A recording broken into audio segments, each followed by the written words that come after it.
Today on the Daily Deposit, we will look at how all the money that has been flooding into our economy have finally caught up with us. Well folks, it looks like the government has been playing fast and loose with our economy again. After flooding it with easy money for a decade and a half, the banks are now feeling the pain of a return to interest rate normalcy.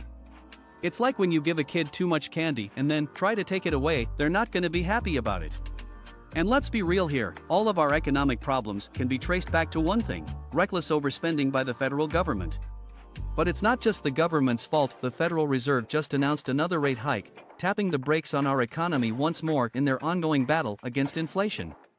You know things are bad when the central bankers would have preferred to raise rates by more than 25 basis points, but felt compelled to slow down in response to recent fears of a financial crisis. It's like they're driving a car with a faulty brake pedal and they're trying to slow down, but it's not really working. The Fed was hoping for a soft landing when they first started hiking rates, but let's be real, interest rates are a blunt tool. You might as well have Leatherface trim your hair with a chainsaw. Yes, sure, it might work, but you may lose your head in the process. And who's to blame for all this inflation? Well, it's the government again, of course.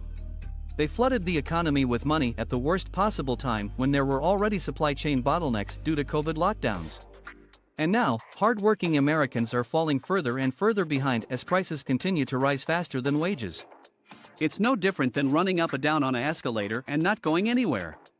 Now the Fed started raising interest rates to combat inflation, but after a decade and a half of extremely easy money, the banks were caught off guard, kinda like they were all at a party, and then suddenly the cops showed up.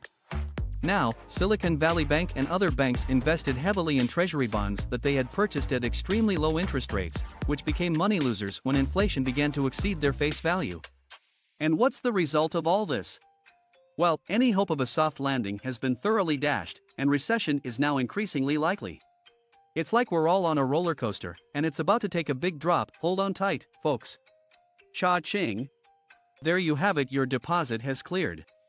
If you like these stories, please like and subscribe, and don't forget to click the bell icon to be the first to receive all our deposits as they become available.